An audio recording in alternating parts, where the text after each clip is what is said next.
All right, so I'm back again with part two of back to school time, guys. I am here and in part two, I really need to talk to my beautiful parents and their children.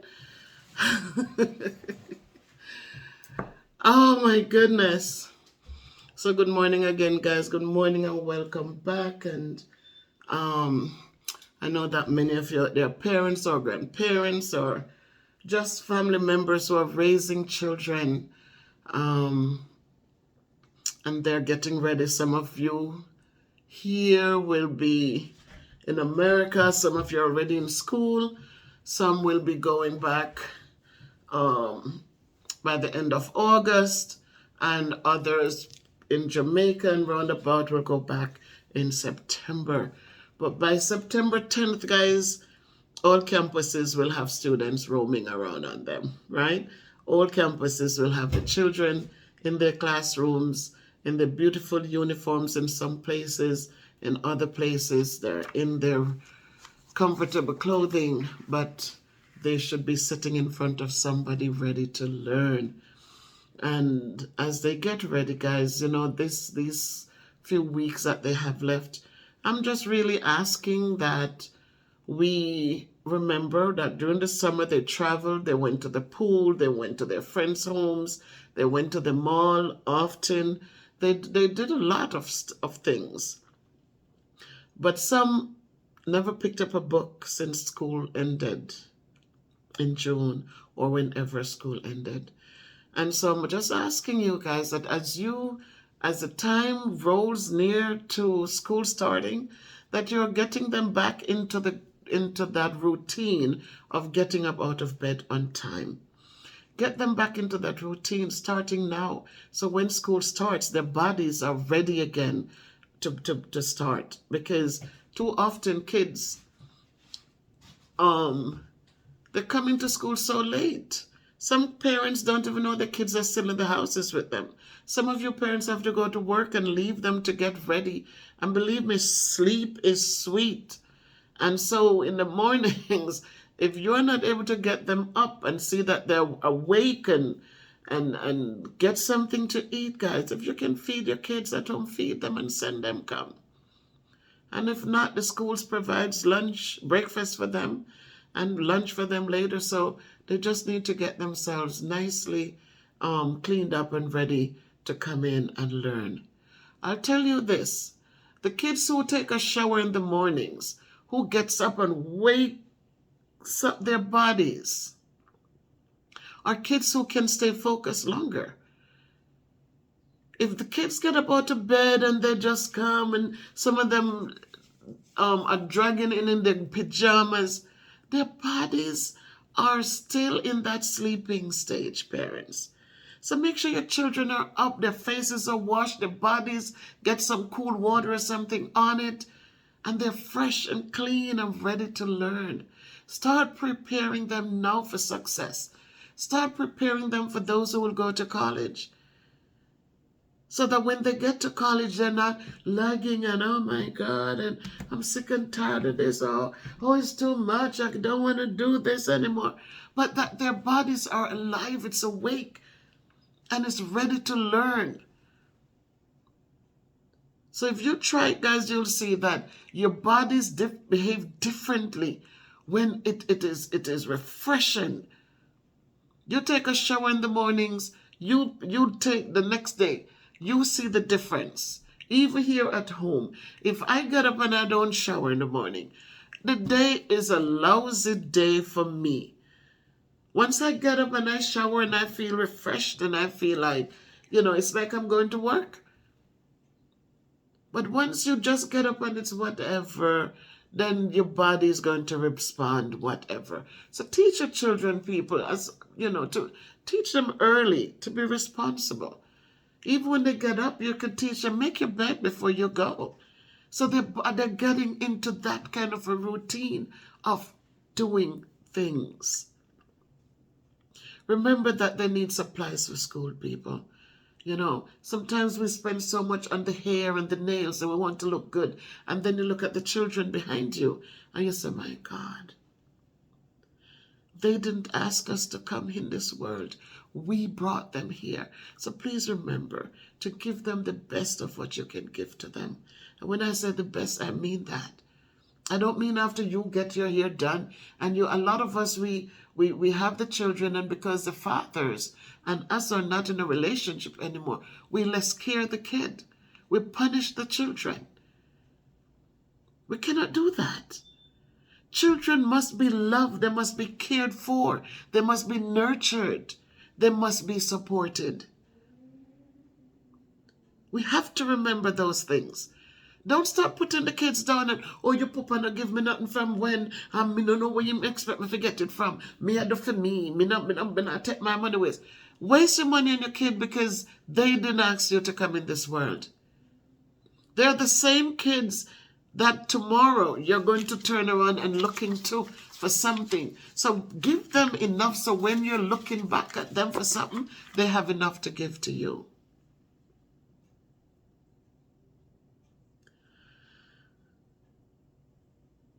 When children come home to you and to complain about teachers, pick up your phone and call your teachers in a respectful manner. Children are liars. Let me repeat that. Whether you have them in church or they're not in church. Children who knows that when they come home, if they come home and tell you the truth. Children who feel that teachers are going to call their homes and tell about what they did. They will lie to you. Don't ever sit there and think that teachers are there to lie on your children. Teachers don't have that kind of a beef with your children. Teachers are people who are there to teach your children. They don't know your children for them to come in and pick on the kids. And when the kids use these words, stop using them and let the kids think it's okay. Tell your child they're there in school to learn. And that's what you expect from them. When they come home and say, oh, teacher said this and teacher do this and teacher never, ask them if the teacher did check the other kids' work. A lot of them come home, I did my work and she didn't check it.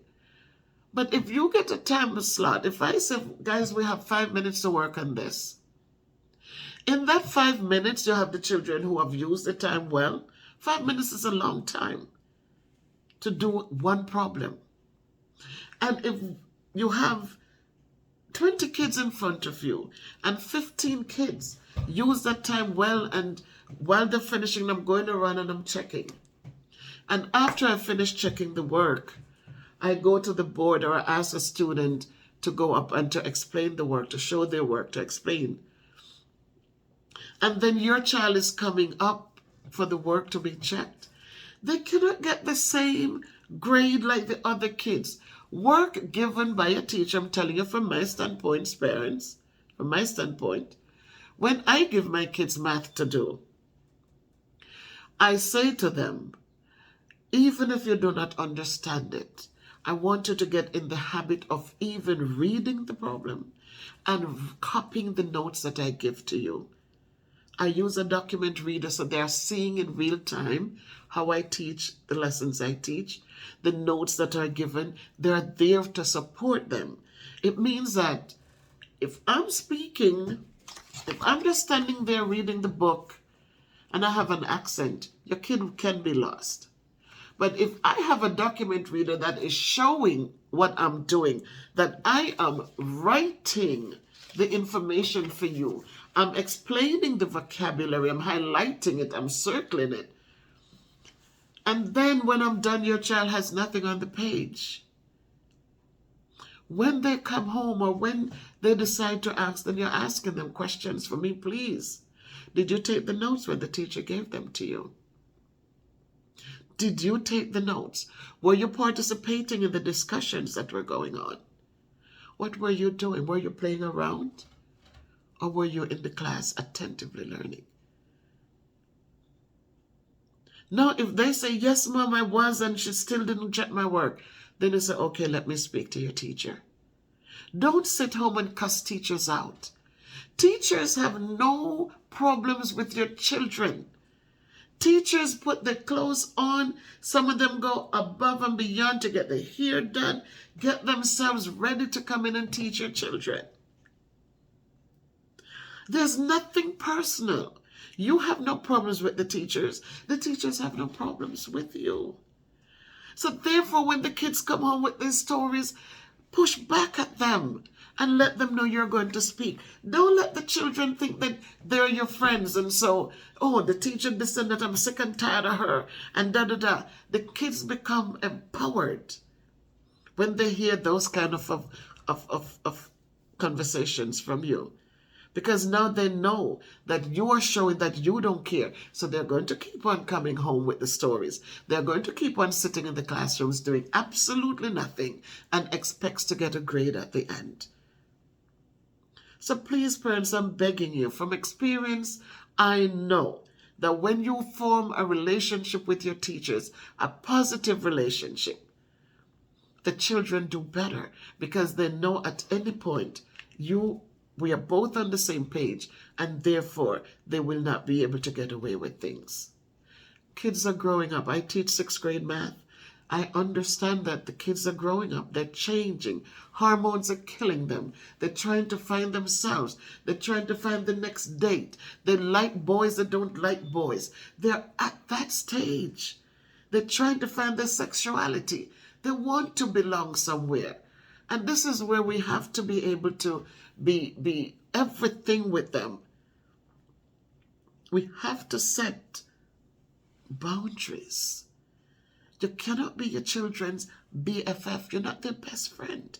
Teach them how to be social, but in a positive way. Teach them. Don't just let them loose. They're on the phones with all sorts of other kids telling them things. They're on all sorts of websites looking at God knows what. Then they come to school and they're sharing it with their other kids, and then they get in trouble. And when they get in trouble and the phones are taken and all those things are happening, consequences are given, you start blaming the teachers. You will not come to a parent-teacher conference, but you'll leave your jobs to come pick up their phones when they get taken. Parents, please think as you raise these children. Think, for God's sake, think. And help them to be successful. Don't help pushing them into jail cells or pushing them into reformatory schools. Teach them and help us to help your children to be productive citizens so that they can give back to their society. It's not easy on teachers. You must know that. You have one kid in the house and you see how hard it is. But a teacher has to maintain 20 kids, 19 kids in one setting every single day. And you all sit out there, you say what you say, and you're disrespectful, you're mean-spirited, you're unkind. You don't ever say thank you to your teachers ever once. There's not a time you sit and say, oh my God, I sent my kids and I didn't buy them pencils or books, but they're getting work done at school. How do you think they get it done? Can you step for a minute and take a moment, Teacher Appreciation Day, even then to say thank you, teachers? Can you please start doing that? Because it makes a huge difference. A kid comes home with a certificate. You didn't buy it, the teachers buy it and give them little incentives to help to encourage them. You can pick up your phone and say, thank you for helping my child. Thank you for encouraging my child. Thank you for empowering my child. And when teachers are saying, nope, this is what we expect, this is what's going to happen, and we're holding them accountable. Thank you, teachers, for that. Because life is out there waiting for our children. Life happens. And therefore, my parents, you have these beautiful children. And yes, they're yours. But remember that you alone can't do it. And so if you teach them well and you teach them love and you teach them respect and you hold them accountable, then we're going to have a better nation. And that will turn out to be a better world. So help us. Manners is still good. I grew up with a granny who would tell us that, there was an old lady who had she was raising her grandson. And every day she would say to the grandson, "But grandson, if you have manners, you're here. Because manners take you through the world without a farthing." And just like my granny did, it's like I couldn't pass my neighbors and not call. You have to stand there and, "Good morning, Miss Louise." Miss Louise busy not even hearing you. You stand there until Miss Louise could hear you. You're passing people way out in there. "Good evening, Miss Martha." And you run gone. Sometimes the people want, "Who that is so cool, little granddaughter, Lord, how you do?" And them tell so coolly howdy for me. Right? And you're gone. But that's one of the things we had to know. We had to be mannerable. Manners mean you're treating people kindly. Please excuse me, thank you. Kids, you go there, they don't have a pencil, give them a brand new pencil. They just take it out your hand. I have a container on my desk filled with pencils. They just walk and take a pencil. They don't stop to say, "Wait a minute. This is not my parents' money that bought it. Let me at least say, may I have a pencil, please?" And if you take it because I'm at the board teaching, because it's your responsibility to bring the things you need in. But for me, I take into account that the cost of living is high, everything is sky high. So I don't mind putting a pencil there for my YouTube money. And that's why you need to watch the videos, guys, like them and share them so the channel can grow. The more it grows, it's the more funds I'll be able to put in to support my students. So they just take things, you freeze a drink, you bring it, just say, "Oh, I like that you came in today. You followed the routine. You got everything done. You got your work done. You deserve this cool drink." And they just take it as if they were entitled to it. "No, thank you, Miss Salmon Black. I appreciate this." Nope. These kids are coming out now who they just think it's about them and whatever. And if they didn't earn something and you're giving to the others, "Oh, I can buy my own pizza. Oh, I can buy my own." Just not nice. So as Granny said, the lady would keep telling the little boy, "Manners take you through the world without a farthing. Say good morning to the people you pass. Say please and thank you. Ask for things. Don't just take people's things. Don't just go in and touch people's things without permission. Don't take people's things and they're looking for it. So don't steal. Don't lie. Be mannerable." And the boy listened to his grandmother and he lived that life of manners taking him through the world without a farthing. And one day he got old enough to travel to Montego Bay. And as he got on the bus in the morning, he didn't have a penny.